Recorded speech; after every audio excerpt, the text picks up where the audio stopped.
Hey guys, Sweetkid here with a new video. In today's video, we're going to talk screen protectors and why you might not necessarily want one that costs maybe $50 when you can be content with one that costs maybe $3 or one that costs maybe $5. So without further ado, let's get right into the video. This is my main phone and it's my iPhone 17 Pro Max. This has a $5 screen protector on it from this brand called Wacom. As you can see over here, it's their King Kong frosted tempered glass. And it's really cheap, and because shipping was free, cost me only $5. Whereas this is my iPhone 13 Pro Max, and it has a generic branded tempered glass screen protector on it. This one cost me about $2.50 to $3 in that ballpark. So you can tell that both screen protectors on both of my phones are relatively inexpensive. And why is it so? Because these phones are very expensive, especially my iPhone 17 Pro Max. Because you might be thinking, why am I protecting such an expensive top-of-the-line phone with only a $5 screen protector? And I'll give you my reasons and you can give them some thought. So reason number one, cheap screen protectors are a dime a dozen. When it comes to expensive screen protectors, if you break them, game over. You've basically wasted about $50. I understand that some companies out there offer a warranty policy where you can send them the broken piece of glass and they'll send you a new one. I understand that, but not all companies provide that service. Some can cost about $50, even $80, and it's just for the piece of glass. You put in your phone, if it breaks, game over. You've wasted maybe $50 to $80.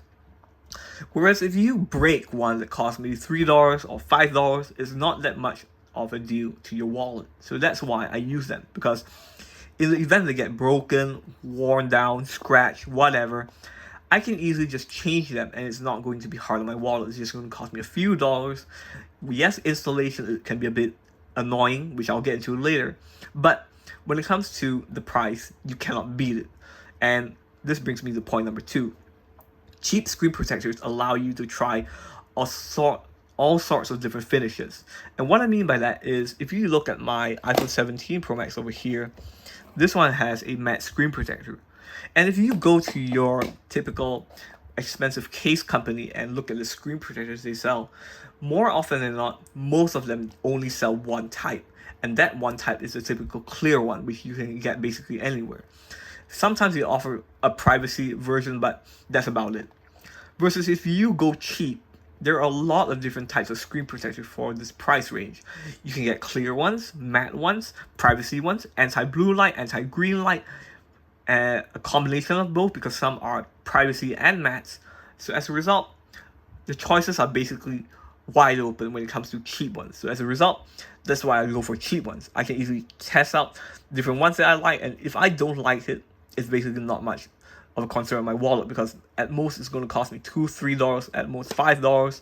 So $5 for a screen protector, that's really inexpensive, and especially when it comes to scratch resistance, which is the next point on my list. Because when it comes to tempered glass, which is the screen protector that I typically kind of use, tempered glass ones, a cheap one and an expensive one are basically the same thing at the core, tempered glass. And when you use the Mohs scale of hardness to measure them, they'll typically scratch around level 6 to level 7 when it comes to their scratch resistance. So as a result, when it comes to scratches, they're going to fare about the same. Arguably, a cheaper one might scratch a bit early because of the grade of glass might be a bit lower, but if we exclude that, they're basically going to offer more or less the same amount of scratch resistance. The main difference comes with impact protection, and that's where an expensive one could have its place, because expensive screen protectors are typically chemically treated, and chemically treated screen protectors often fare better when it comes to impacts because they have an extra layer of protection when it comes to hard knocks. So as a result, in that situation, you might survive with an expensive screen protector. It might not crack, but a cheap one might. And that is one downside for cheap ones, which I will note right now.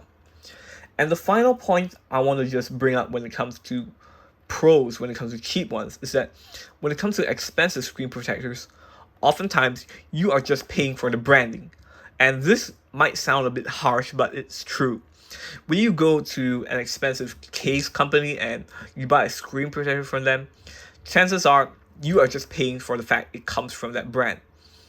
And that is about it. Because at the end of the day, what is a screen protector meant to do?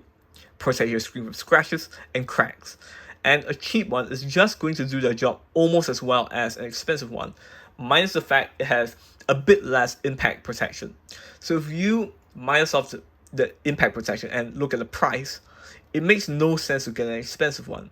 A cheap one is going to be more financially wise when it comes to screen protectors, because yes, again, you're paying for that branding and a bit of impact protection, but if you have a case, chances are your screen protector's main job is to prevent scratches, and that is where a cheap one is going to suffice. When it comes to scratching, if you get scratched up, just replace it for a few dollars, and basically that's the end of the story. And the one upside I will note to an expensive screen protector is also the oleophobic coating. And I just want to demonstrate that just because you have a cheap screen protector, it doesn't mean the oleophobic coating is bad. And as I've demonstrated in the past with my spray bottle, if I spray once and twice on each of my phones, you'll notice that the alcohol just beats up and it's just one big blob on the screen. So as a result, you can tell that these have a semi-decent screen oleophobic coating on the screen protector. It's not as good as one that costs maybe $50, I will note that, but for the price I paid, it's more than good enough. So that wraps up what I have to say about screen protectors and why you might want a cheap one when it comes to protecting your phone. And trust me, if I can protect this 2TB iPhone 17 Pro Max with just a $5 screen protector, you're going to be fine with whatever comes your way, be it costing $1, maybe another $1, maybe $2 to $5, because then again, I will know also you get what you pay for some of the time, because there are times where I've bought really cheap screen protectors that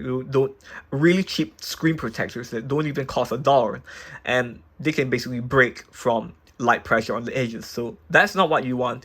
You want a screen protector that is good for the price. And more often than not, I would say typically most screen protectors costing about $2 to $5 are good enough. And if you really need a good screen protector, I would really recommend these guys, Wacom.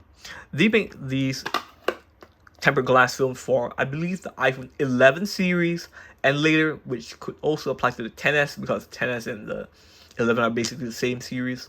But if you need a tempered glass for a good price, trust these guys. Of course, the only thing you won't get is that flawless installation that you will get with an expensive screen protector, and that is one downside, because when you go cheap, chances are you just get a cleaning kit and the piece of glass.